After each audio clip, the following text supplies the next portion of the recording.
Farmers group फसलों के सही दाम न मिलने के कारण कल सुबह 11 बजे कलेक्ट्रेट के सामने विरोध मार्च निकाल रहे हैं। जंगली हाथियों ने मिला दमपरा गांव में एक बार फिर से कहर मचाते हुए 300 एकड़ केले के बागों को तबाह कर दिए।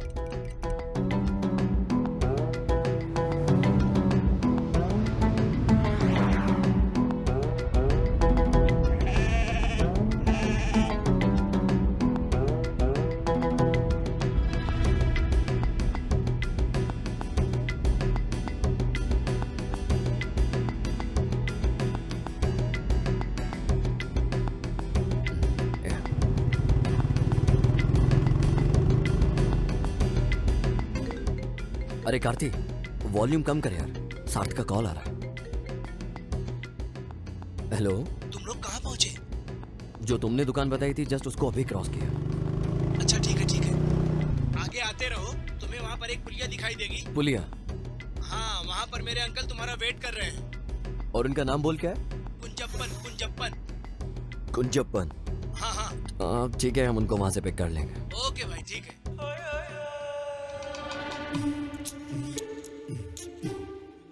एक कार्ती, वहाँ किसी को मैंने बैठे देखा, वो जरूर उसके अंकल होंगे।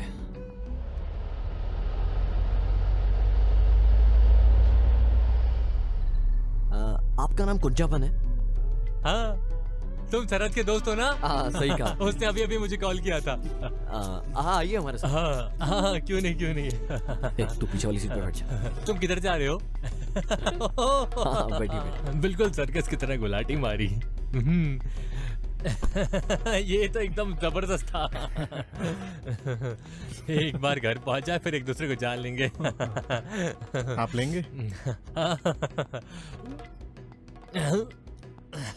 वैसे तो मैं कभी नहीं पीता हूँ, पर अगर मैं मना करूंगा तो तुम्हें बुरा लग जाएगा।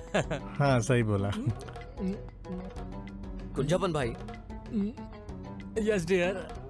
यहाँ से और कितनी दूर जाना है? बस थोड़ी सी और दूर, फिर हम पहुंच जाएंगे। तब तक इसे कटक लेता हूँ।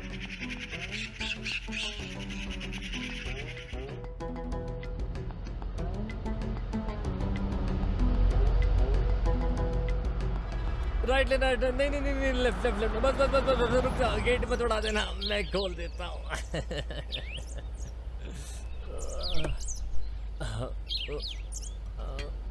अरे खुल जा।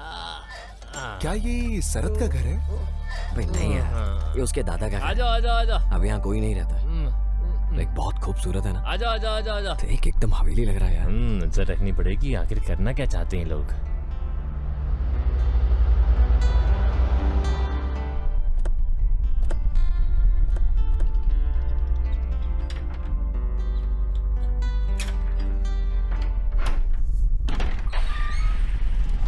शरद। अल्लू, कितने टाइम बाद मिल रहा है यार तू? भाई मैं अभी तुम्हारे साथ नहीं आ सकता हूँ, बहुत सारे अरेंजमेंट करने हैं। तुझे तो पता है शादी की तैयारी कैसी होती है। हाँ, कोई नहीं यार, समझता हूँ। तब तक मैं तुझे अपने दोस्तों से मिलाता हूँ। ये है सिया, ये कार्ती और ये उसका भाई किरण। हाय। और ये है मेरा जिगर शरद। तुमने तो बोला था कि 6 दोस्त आ रहे हैं। उनमें से कुछ को टाइम पे छुट्टी नहीं मिल सकी। कोई बात नहीं। ये लो तुम्हारा स्पेशल आइटम, बिल्कुल कड़क। भाई सिर्फ एक? चिंता मत करो, बाकी बैग में है। ठीक है, चलेगा। अच्छा सुनो, खाना और चखना भी बैग में रखा है। कल 10:30 बजे मंदिर में शादी है, इसलिए मैं रात में आने की कोशिश करूंगा। ओके, मुझे पता है कि तुम बिजी हो। हाँ, मिलते हैं। बाय। बाय।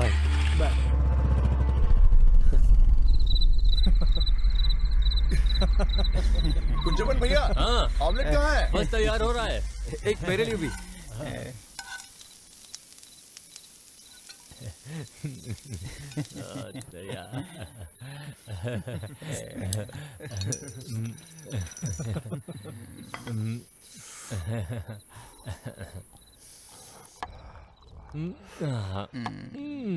इधर पास करना यार।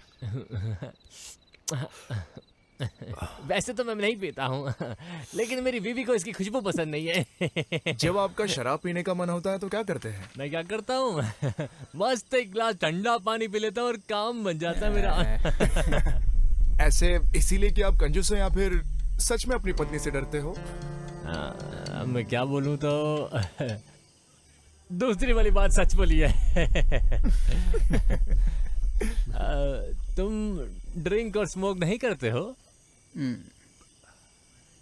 नहीं नहीं, वो ऐसी कोई भी चीज इस्तेमाल नहीं करेगा जो उसकी बॉडी के लिए नुकसानदायक हो। ये फ्यूचर का मिस्टर केरला है। मैंने कुछ मेडल भी जीते हैं।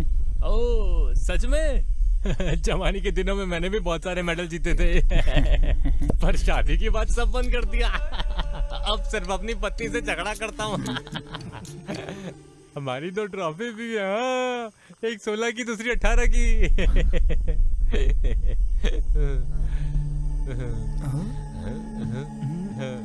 दोनों लड़के हैं। शा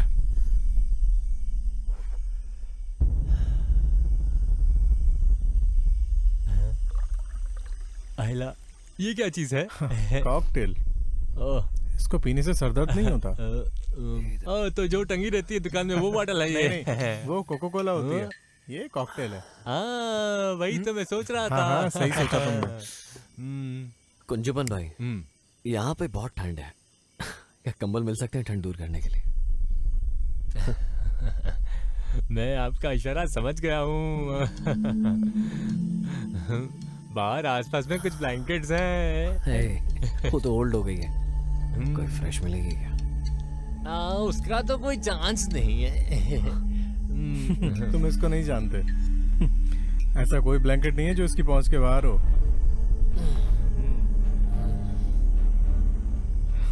तुम दानी को जानते हो ना? वो अल्लू का जिगरी दोस्त था।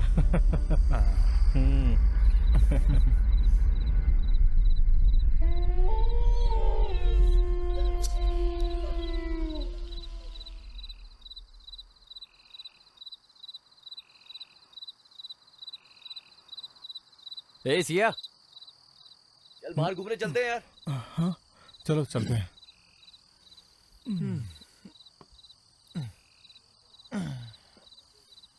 कुंजवन भाई, कोई नहीं, तुम सोते रहो, हम लोग बाहर से घूम के आते हैं। अरे ज्यादा दूर मत निकल जाना, जंगली जानवर घूमते हैं।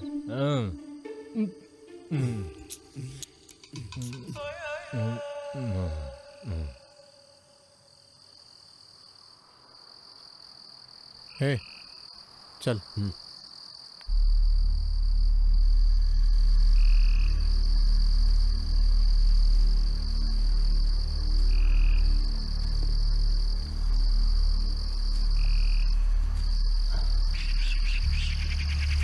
समझ गया।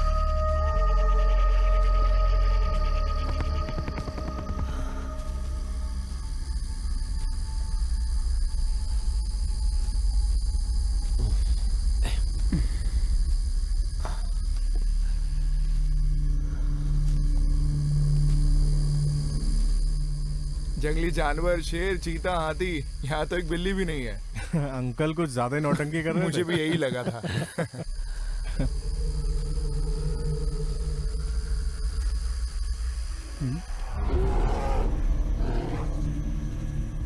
एक कार थी, वो भालू की आवाज थी।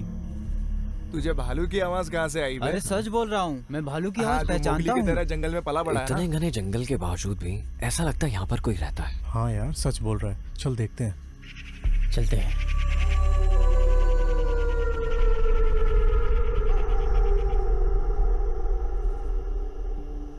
कौन है उधर? क्या तुम लोग शरद के दोस्त हो? हाँ अंकल। हाँ हाँ, शरद ने मुझे बताया था। आओ अंदर आओ। लीला, यहाँ आओ। देखो कुछ मेहमान आए हैं। अंदर आओ आओ। जल्दी आओ जल्दी आओ। इधर बैठो, इधर इधर। माफ करना, मैंने आप लोगों को पहचाना नहीं। ओ, कैसे पहचानोगी? तुम इन्हें पहली बार देख रही हो। ये शरद के दोस्त हैं। अच्छा हाँ, शरद ने बताया था। आप लोग बैठो, मैं चाय लेके आती हूँ। नहीं नहीं, थैंक यू आंटी, आप रहने दीजिए। दादी कौन है वहाँ? अरे इधर आओ बेटी। ये मेरे बेटे की बेटी है पवित्रा। ये लोग शरद के दोस्त हैं। हाय। हाय। हाय। है। शरद ने कहा था आप 6 लोग आओगे। वो कुछ लोगों को छुट्टी नहीं मिली ऑफिस से। ये पकड़ो बेटा।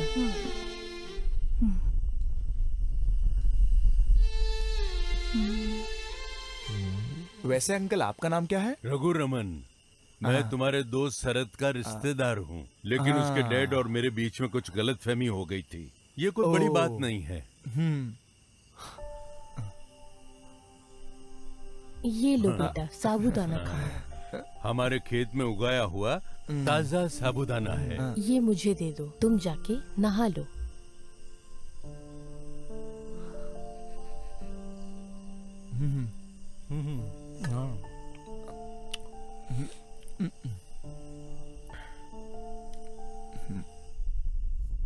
क्या हमें यहाँ जंगली हाथी दिख सकते हैं? ओ, तो तुम यहाँ हाथी ढूंढने आए हो?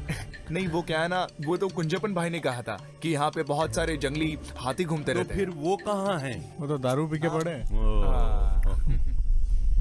सुनो, अगर तुम लोग यहाँ से 2 किलोमीटर आगे जाओगे, डेंस फॉरेस्ट है, वहाँ हाथी आते हैं। वो इधर तो नहीं आते। कुंजपन ने ऐसा इसलिए कहा क्योंकि वो चाहते हैं कि तुम लोग वहाँ जाओ। हम वहाँ जाएंगे तो कोई प्रॉब्लम होगी क्या? जाके फोन उठा, जाके उससे बात कर। आता हूँ मैं। हेलो। उसकी मंगेतर है ना, इसीलिए इतना शर्मा उसकी रहा है। सगाई हो गई है? हाँ, अभी पिछले हफ्ते ही हुई है। अच्छा। हाँ। ये जगह बहुत खूबसूरत है, हम लोग अपना हनीमून मनाने भी यहीं आएंगे।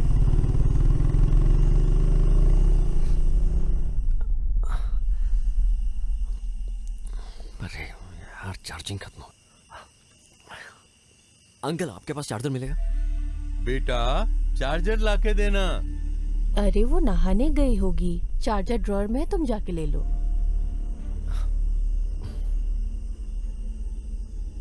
पर अंकल, कुंजपन भाई ने रात में यहाँ बाहर घूमने से क्यों मना किया है? अरे बेटा, पास के घर में मर्डर हुआ था। अरे ये 3 से 4 महीने पहले हुआ था। तब से ये अफवाह फैल गई है कि उस घर से कुछ अजीब सी आवाजें आती है। ये अफवाह नहीं है, चाय के बगीचे में काम करने वाली औरतों ने बताया कि उस घर से महिला और एक बच्चे की रोने और चीखने की आवाज आई। अरे लोग तो कुछ भी कहते हैं। तुम्हारे फोन में तुम्हारी मंगेतर की फोटो है? ये देखिए, ये है फोटो। बहुत आंटी। अच्छा। हाँ। क्या हुआ बेटा? उस घर में और कौन कौन मरा था?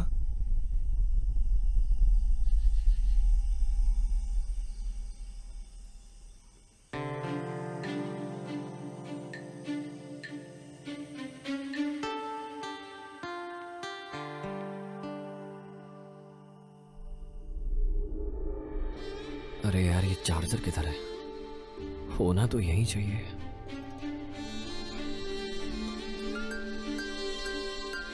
इधर। ओह, ये पड़ती है। यहाँ भी नहीं है।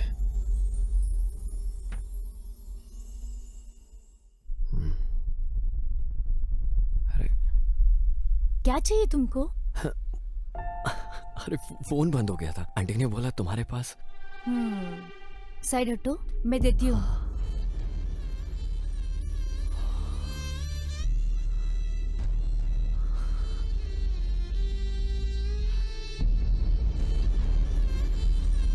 छोटी पिन का है क्या? हेलो, मैंने पूछा छोटी पिन का है क्या? नहीं, बड़ा है। तुम्हारा फेस कहीं तो दिखा दिखा सा लग रहा है। याद नहीं आ रहा है, कहाँ देखा है? कहा जाता है कि एक ही शक्ल के 9 लोग होते हैं, तो उनमें से देखा होगा किसी को। वैसे तुम अभी तक मैरिड नहीं हो ना? हे, अभी मेरी उम्र कहाँ है शादी की? पर तुम्हारी हरकतें तो कुछ और ही कह रही हैं। वैसे अभी तक कोई मिली नहीं है, तलाश जारी है ना?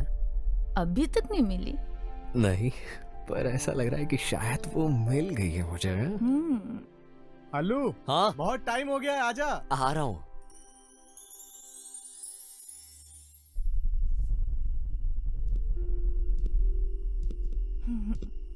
अंकल, अब हम चलते हैं। हाँ हाँ हाँ, ठीक है। सेल्फी लेना, सेल्फी सेल्फी। हाँ, सेल्फी सेल्फी सेल्फी। अरे कार्ती, चल सेल्फी लेते हैं। हाँ भाई, ठीक है। अंकल आइए आप। आइए, आप इधर आइए। सब लोग एक साथ। हाँ, अब ठीक है।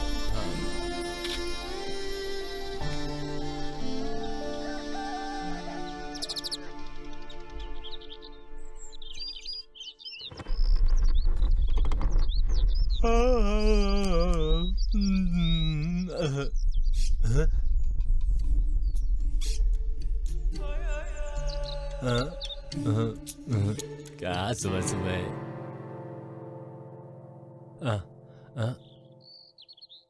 यहाँ तो अभी तक सब सो रहे हैं। अल्लू को फोन देना जरा। हाँ अभी देता हूँ, अभी देता हूँ, रुको। हाँ अभी देता हूँ। अल्लू, ए अल्लू उठ, शरद का कॉल आया है, ले बात कर। शरद का कॉल। शरद। हाँ शरद, गुड मॉर्निंग। Good morning. अच्छे से सोया ना रात को? हाँ भाई बोल गया। हमें 9:30 बजे तक यहाँ पर पहुँचना है। तुम लोग भी जल्दी से तैयार हो जाओ। ब्रेकफास्ट यहाँ पर रेडी है, समझे? आयो। Good morning. मैं कब से तुझे कॉल करने का ट्राई कर रहा था, तूने अपने फोन साइलेंट पे रखा है क्या? वो साइलेंट पे है। हम पहुंच जाएंगे ओके ब्रो। टाइम पे। एक अंजुमन भाई उतर गई तेरी। बस हल्की सी सुरसुरी मच रही है, बाकी सरदर्द नहीं है मुझे। इसी को ही कॉकटेल बोलते हैं। बिल्कुल। ओए जिम वाले बच्चे उठ जा। ओए शादी में जाना है।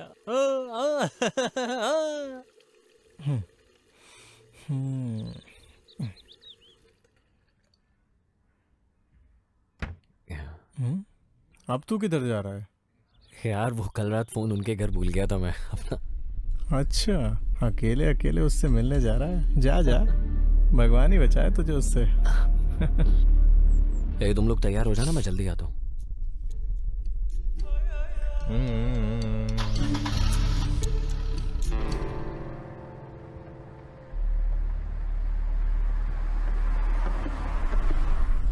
ये उधर किधर जा रहा है? निपटो।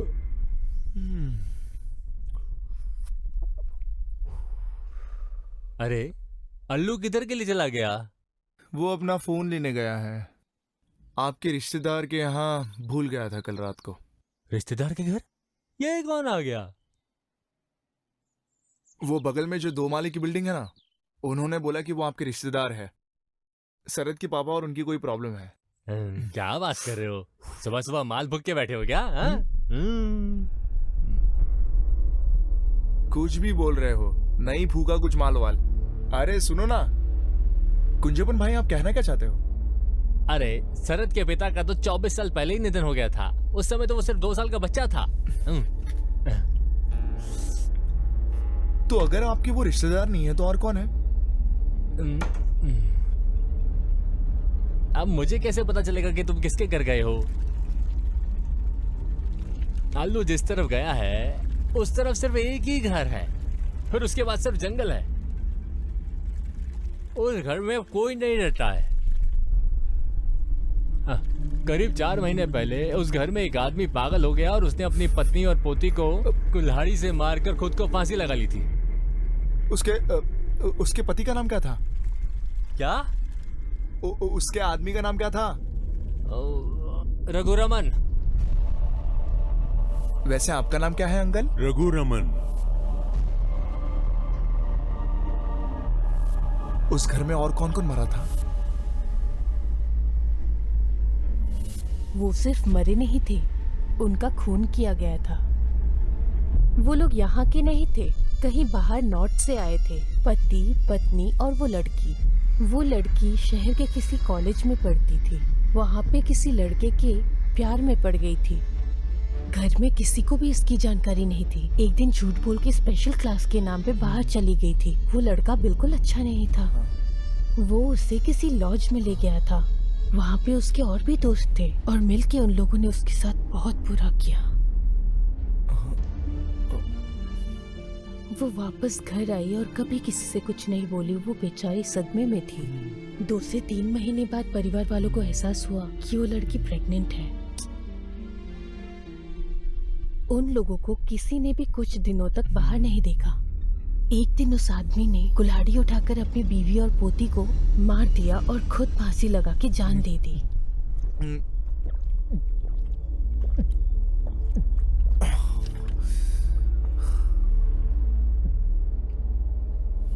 अरे तुझे वो दानी याद है ना? वो अल्लू का जिगरी दोस्त था। जहां तक मुझे पता है इन्होंने ऐसे ऐसे कांड किए हैं कि हम सोच भी नहीं सकते। अगर दानी को कोई पसंद आ जाए तो वो उसे अपने प्यार में फंसा लेता है, और वो उस काम में बड़ा एक्सपर्ट था, और वो काफी हैंडसम भी था। अल्लू के साथ लड़की शेयर भी करता था। अरे वो अब कहाँ है?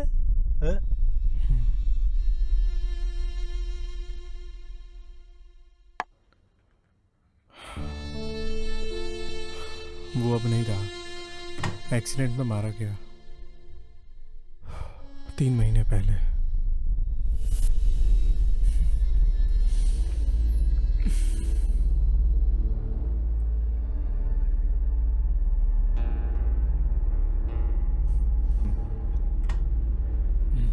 एक आरती, जाके नहा ले।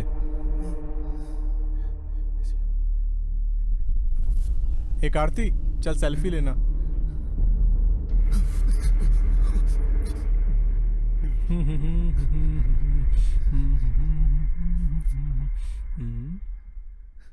ये सियान,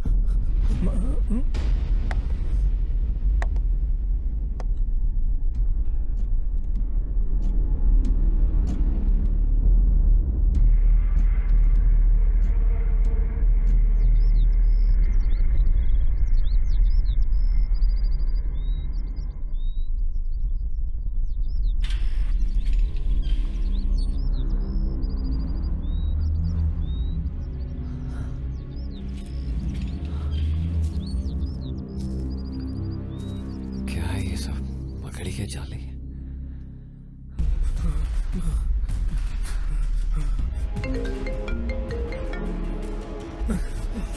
जल्दी फोन उठा।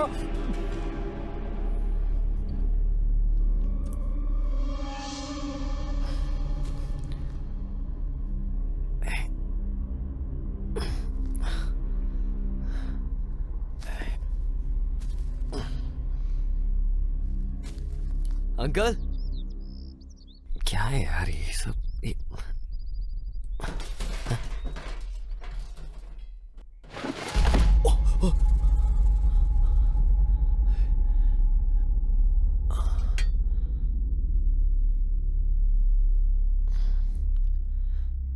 अंकल,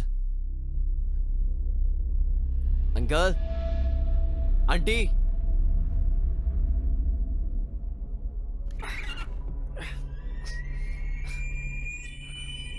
अंकल,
ये सब गए किधर?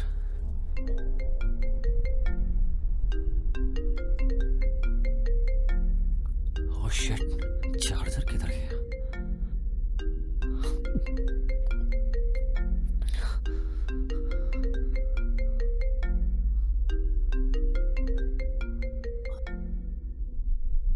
हेलो हल्लू, उस घर के अंदर मत जाना, वहां पे कोई भी आदमी नहीं है।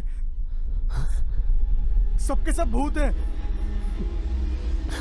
मैंने तुझे वो सेल्फी भेजी है व्हाट्सएप पे जो हमने कल ली थी, देख उसे।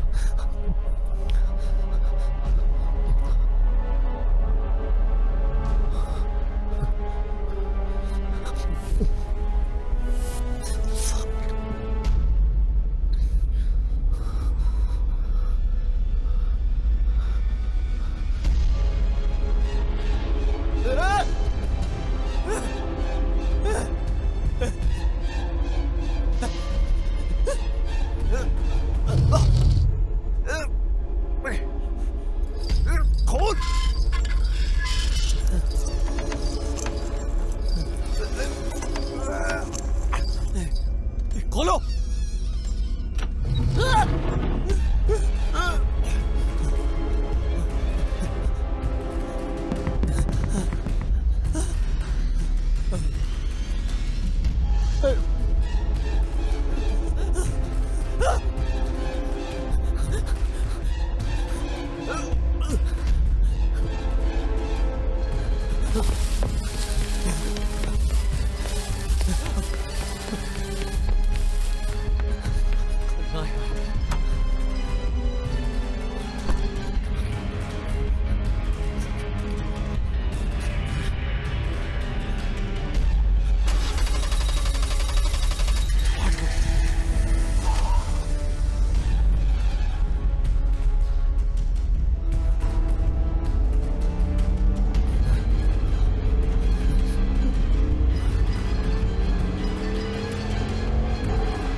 दानी,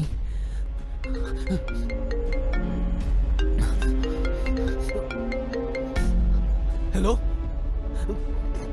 कौन है? मैं हूँ पवित्रा।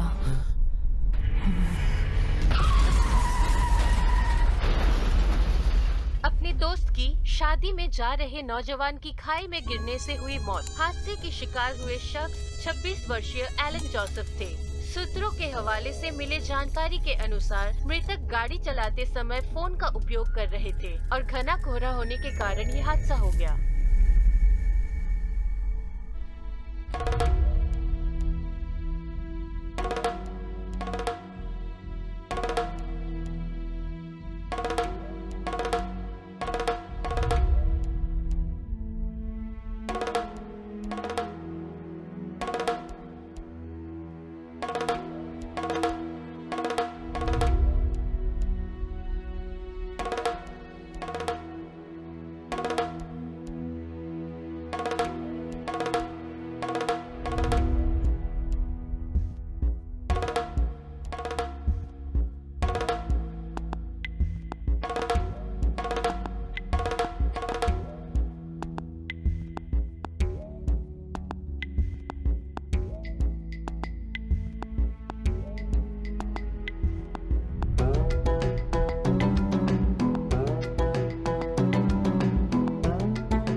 महिलाओं के साथ हिंसा करना कानूनन अपराध है। इस फिल्म को बनाने के दौरान किसी भी जानवर को नुकसान नहीं पहुंचाया गया है।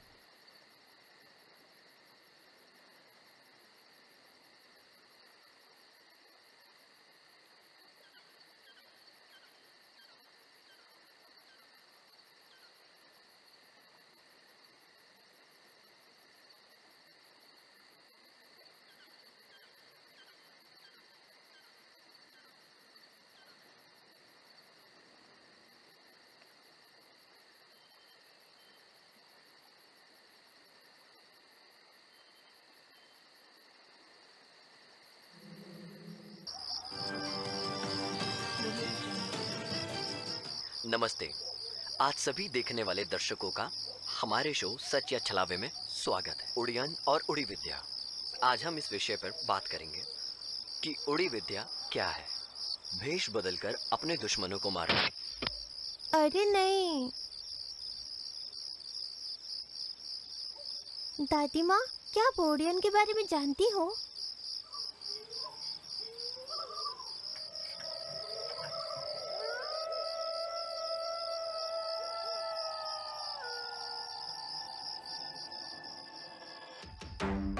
ये वो समय था जब जमोरिन राजा और वल्लु वनत के शासक भारत पूजा नदी के तट पर सत्ता के लिए युद्ध कर रहे थे।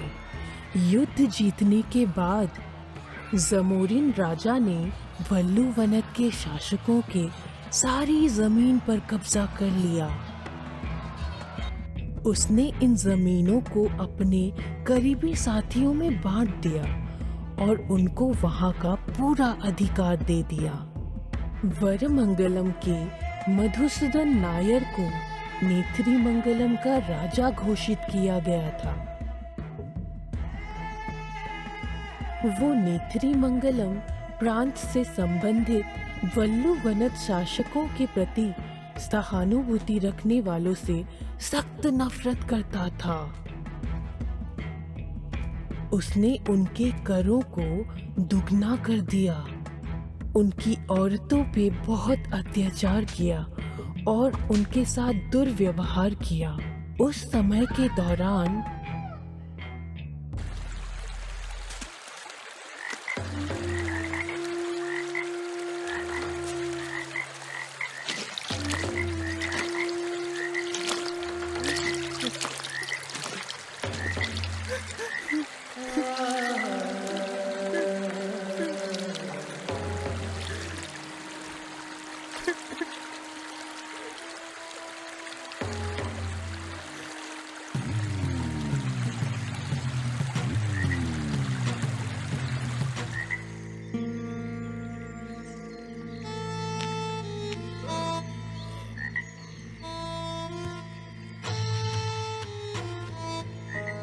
राजा साहब, गंदी नौली के कीड़े, तेरी हिम्मत कैसी है मेरे जान काटने वाले की?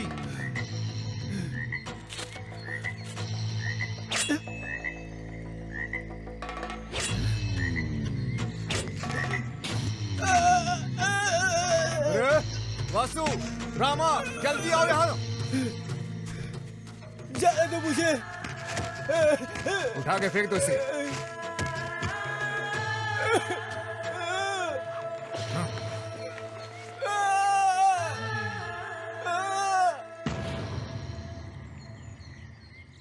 चातन को मरा हुआ समझकर उन्होंने उसे कुरुतिमलक्कावु की सीमा पर फेंक दिया। बदले की भावना से भरे हुए चातन ने मौत के सामने भी घुटने नहीं टेके। इस बात का एहसास होने पर कि वो राजा को नहीं मार पाएगा, उसने कुरुतिमलक्कावु में ही रहने का फैसला कर लिया। उसने अपने हाथ की नस काट के काली माँ के सामने अपने रक्त की बलि दी। चातन की भक्ति से खुश होकर देवी उसके सामने प्रकट हुए।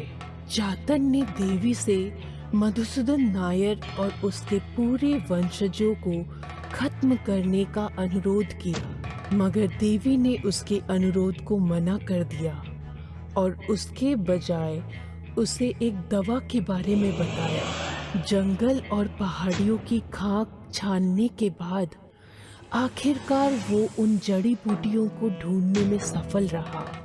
विभिन्न प्रकार की जड़ी बूटियों से उसने एक चमत्कारी रसायन बनाया जो किसी के कान, घुटने और कोहनी पर लगाने से वो अपनी पसंद का भेष बदल सकता है।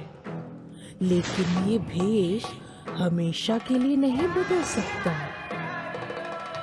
दवा तैयार करने के बाद चातन ने कुछ मंत्रों का पाठ किया जो कि परंपरा का हिस्सा है, और फिर वो मधुसूदन को मारने के लिए चल दिया।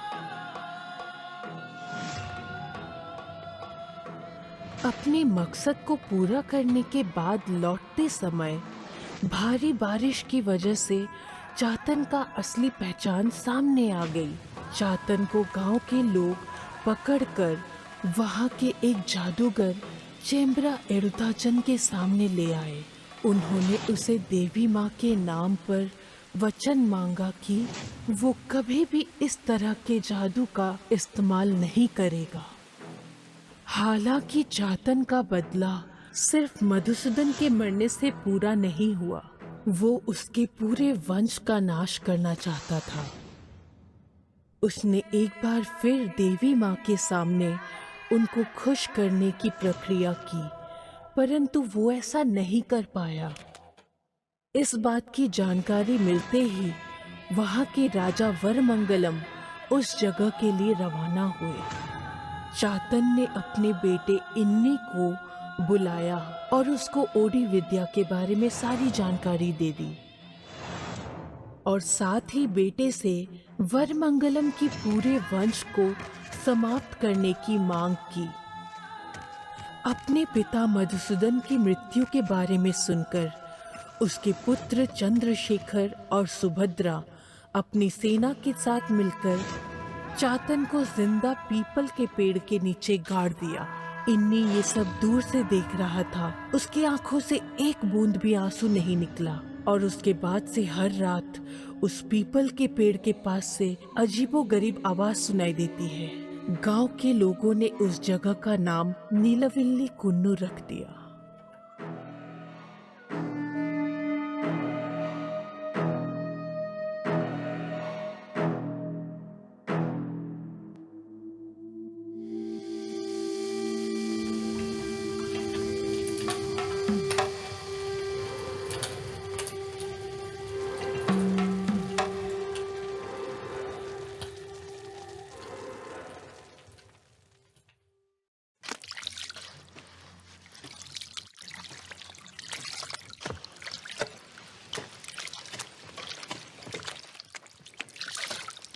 अरे सब लोग भाग क्यों रहे हैं? तुझे कुछ पता नहीं है क्या? केलाल दसन की बेटी की लाश पानी में बह रही है। हमारे दसन की बेटी? हाँ। अरे देवा, ये क्या हो गया?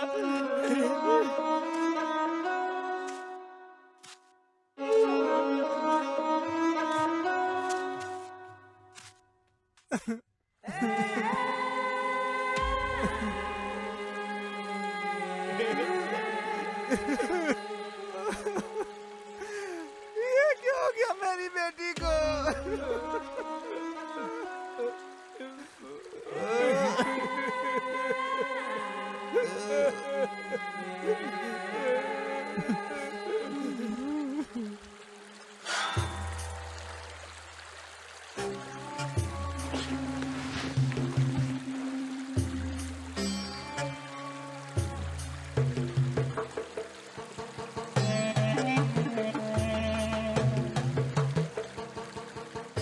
राजा साहब आ रहे हैं, चलो साइड हट राजा जाओ। साहब देखो ना क्या हो गया मेरी बेटी को, ये कैसे पड़ी हुई है। दास दुखी मत हो, सब किस्मत का खेल है। रामा, ज्यादा समय मत लगाओ, क्रियाक्रम जल्दी करो। जी राजा साहब।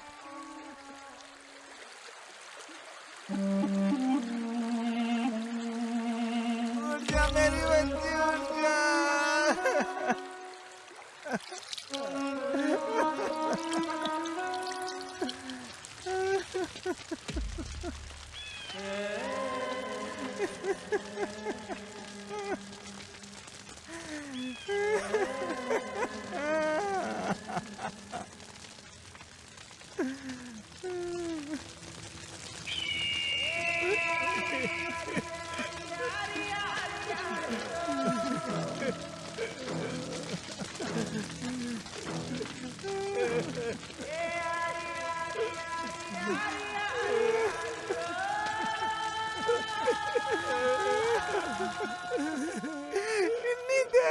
बच्ची को क्या हो गया है? कैसी पड़ी है मेरी बच्ची? देख मेरी बच्ची को इन्नी।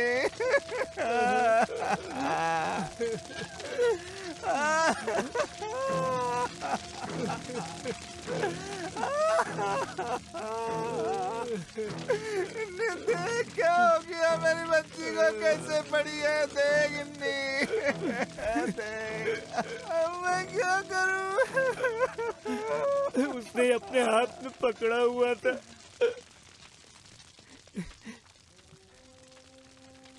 ये हमारा मंगलम वंश की मोहर है। जो भी इसकी हालत का जिम्मेदार है, चाहे वो कोई राजा महाराजा क्यों ना हो, उसे भी ऐसे जला देना चाहिए। ये सिर्फ तुम कर सकते हो। किसने किया है ये?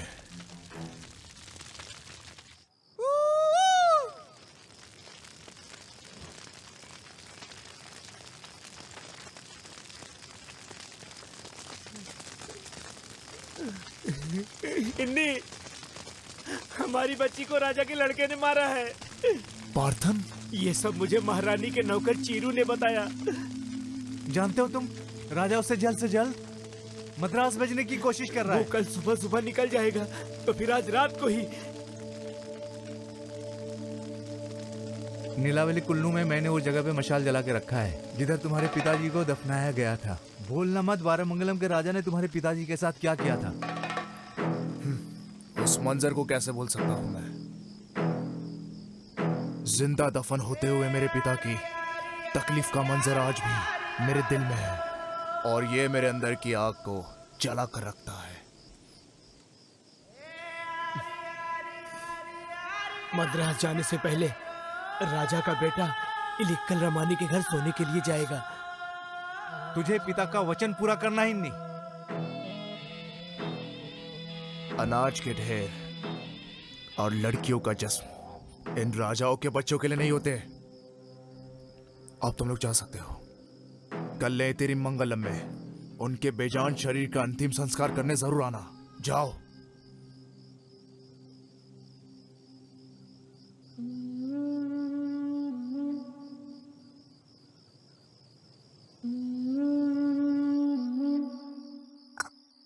सूर्यास्त के बाद गर्भवती महिला को बाहर कदम नहीं रखना चाहिए मेरी बच्ची।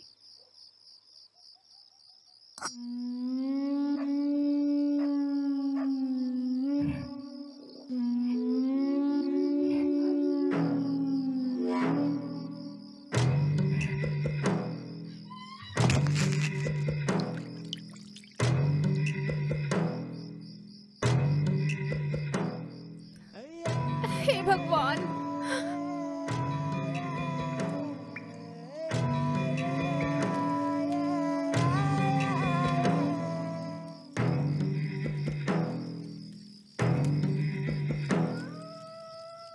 राजा साहब, मद्रास में रमानी जैसी औरत और कोई नहीं होगी क्या? हाँ ना रामू, पर वो इनके जैसी खूबसूरत तो बिल्कुल भी नहीं है। और तो और उनके पास से बहुत ज्यादा बदबू भी आती है। राजा जी, तो आप मद्रास भी गए हैं? आपको कल सुबह जल्दी नहीं जाना है क्या? आज रात को क्या ये जरूरी था? रामू, ये मेरी इच्छा है, और अपनी इच्छा पूरी किए बिना मैं मद्रास चला जाऊं, ये तो सही नहीं है ना। हाँ? रामू,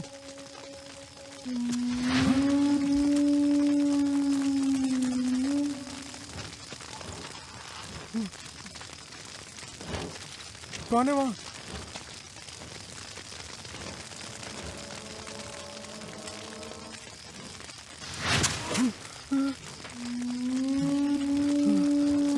कौन है वहाँ?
प्रेत आत्मा पिंडा समर्पयामि।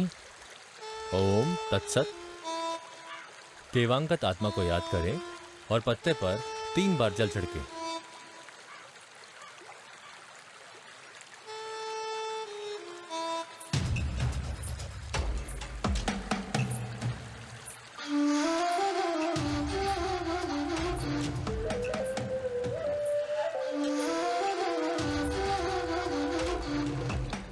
बारामंगलम के राजकुमार की कुर्बानी देने के बाद भी आप संतुष्ट नहीं हुए बड़े भैया? मुझे बहुत अच्छे से पता है कि ये किसने किया है और ये भी पता है कि ये क्यों किया गया है। वो चाथन का लड़का इन्नी है, अपने पार्थन के। आप बस हमें एक बार हुक्म दीजिए।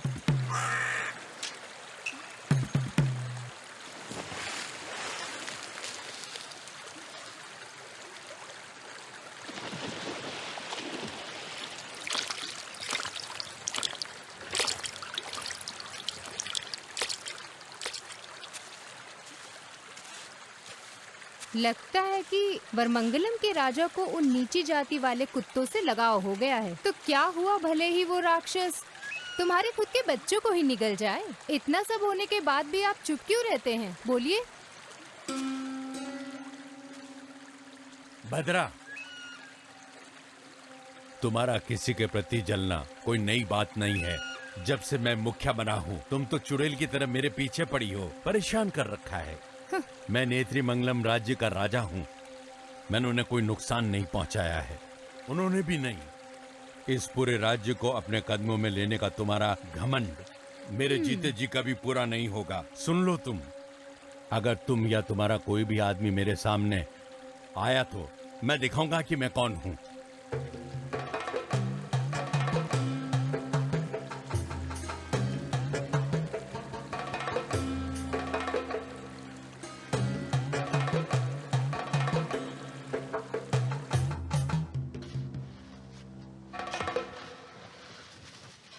अरे तुमने दासन और इन्नी को देखा है क्या?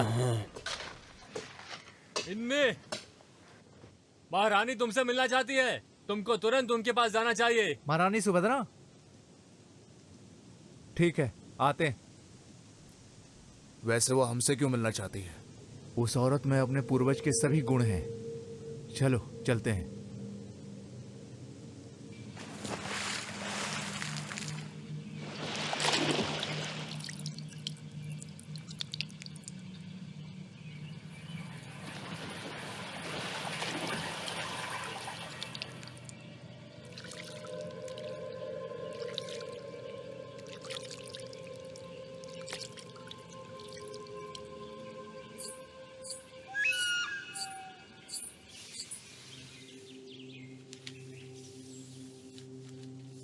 राजा जी,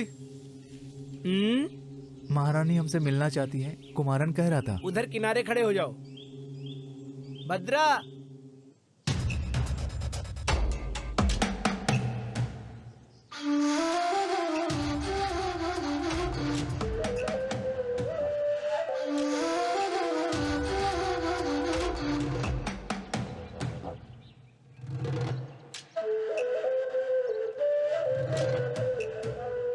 हाँ अब बस करो, खाना खा के काम करना। तुम लोग उस तरफ जाओ।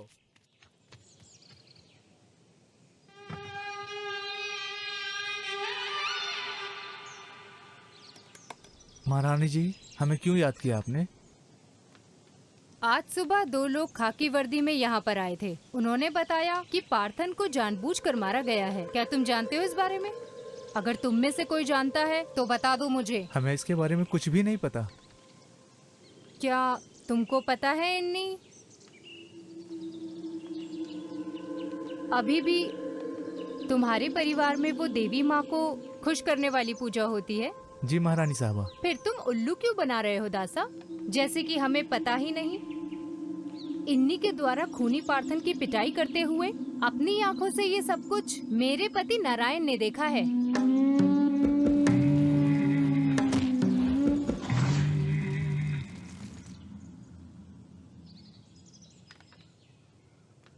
अगर मैं ये सारी जानकारी खाकी वर्दी वालों को दे दूं, तो चंदापुरा जंक्शन पर 2 लोगों की फांसी तय है।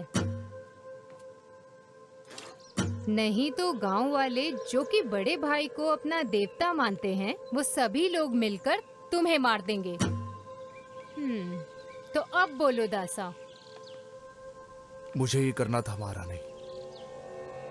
मुझे ना ही कोई अफसोस है और ना ही कोई पछतावा। मैं हर प्रकार की सजा के लिए तैयार हूँ। इसकी कोई सजा नहीं है इन्नी, बल्कि हमारे पास तुम्हारे लिए उपहार है। वरमंगलम राज्य में मेरे बड़े भाई को, चंद्रशेखर को रास्ते से हटा दो तो वो सारा राज्य मेरे कदमों में होगा। तुम्हें एक बार फिर से उड़ी विद्या करनी होगी। नहीं महारानी, मैं राजा के प्रति इतना क्रूर नहीं हो सकता हूँ। इन्नी, तुम कर सकते हो। तुम उस चेतन के बेटे हो जो नीलावली कुन्नू में दफन है। बिना किसी कारण के मैं राजा को क्यों मारूं? किसने कहा कि कोई कारण नहीं है? क्या ये तुम भूल गए कि कैसे तुम्हारे पिता चाथक को जिंदा जला दिया गया था? समझे? हम करेंगे महारानी। तुम्हारी बातों पर विश्वास नहीं कर सकते दासा। तुम्हें देवी माँ के सामने वचन लेना होगा।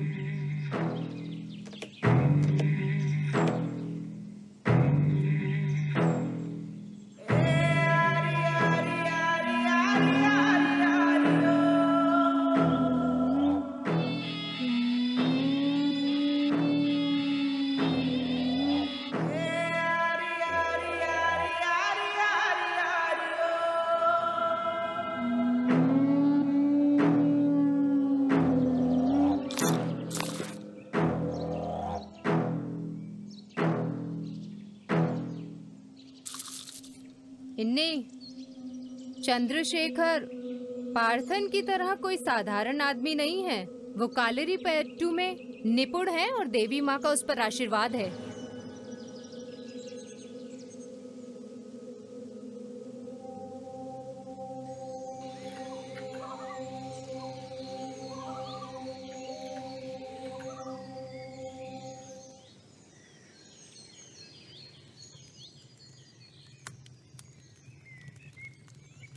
जिंदा दफन होने से पहले तेरे पिता ने क्या कहा था, तुम्हें याद नहीं है? उसे मरना होगा, उसके पूरे वंश को खत्म करना होगा।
रामा, हाँ नारियल के पेड़ों की कटाई करनी पड़ेगी। कल मजदूरों को लेकर उधर जाना। जी राजा साहब।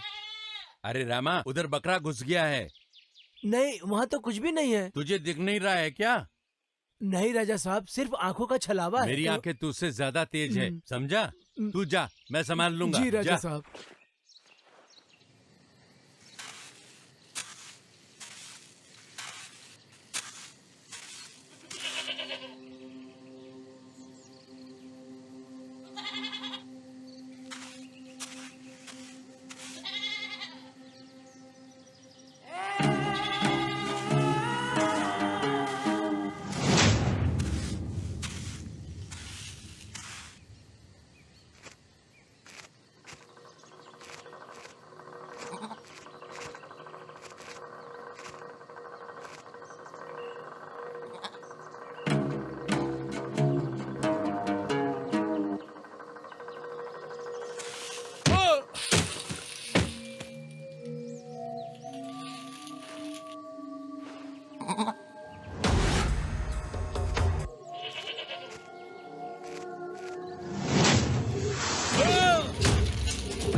मुझे पता है तुम कौन हो। तुम भेष बदलकर मुझे डरा नहीं सकते।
बुरा मत मानना इन्नी, जब हम अपने सभी दुश्मनों को मार देंगे तभी हम और भद्रा यहाँ पर राज कर पाएंगे।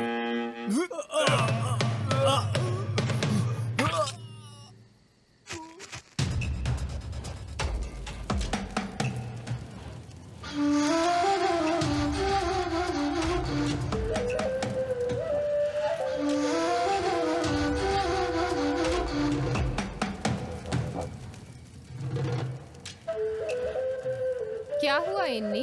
मुझे ऐसे क्यों घूर रहे हो? एक पूरा परिवार मेरे इन्हीं हाथों द्वारा मिटा दिया गया। अब किया भी क्या जा सकता है? किस्मत है। सही कहा ना नारायण? मेरी तरफ मत देखो इन्नी। तुम्हारे पिता चातन को मेरे आदेश पर ही उन्हें जिंदा दफनाया गया था। और तेरी बहन दासन की बेटी को भी मैंने ही मरवाया था। समझे तुम? वो तो उस बेचारे पार्थन पे झूठा इल्जाम लगा दिया था। और पार्थन को मारने के लिए तुम्हें मैंने ही तो उकसाया था इन्नी।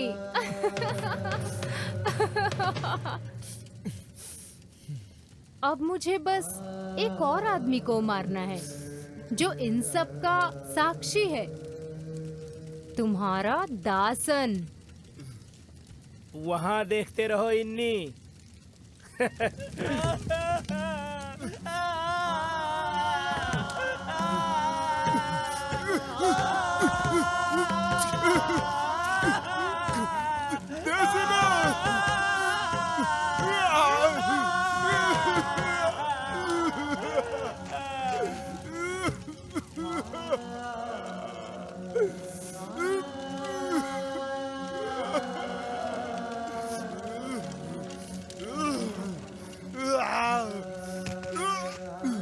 इस सच को यहाँ दफनाने के लिए हमें इसे मारना होगा।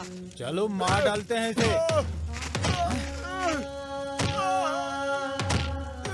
अब यहाँ मेरा राज चलेगा।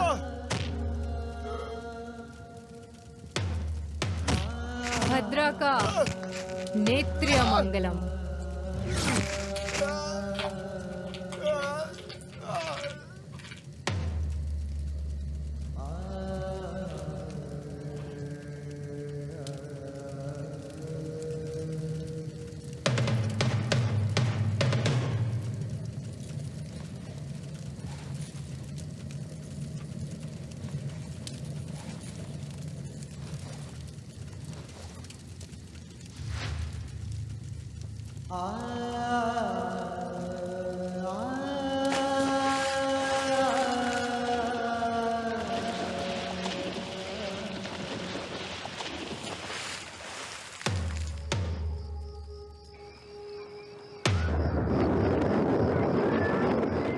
कोई बदलाव नहीं होना चाहिए। सब कुछ योजना से होगा। जी महारानी। ये नारायण किधर चला गया? तुम जाके देखो ना कुमार। और हाँ, भूलना मत, नियम के अनुसार ही सबको काम सौंपना। राजा जी, राजा जी।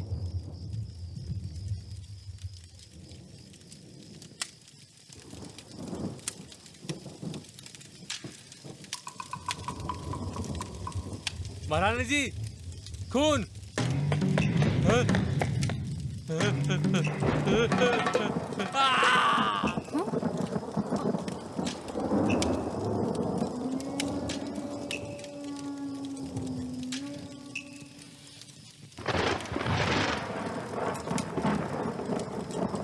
कुमार, नारायण, नारायण।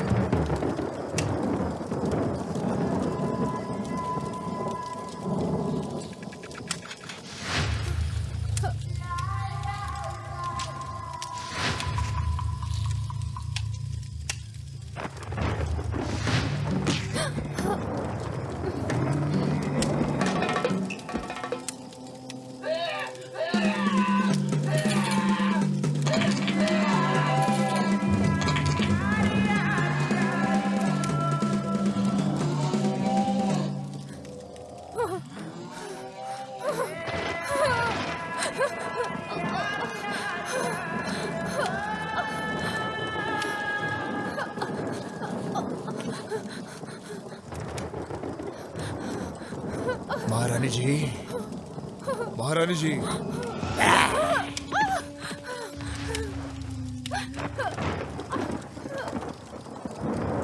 महारानी जी।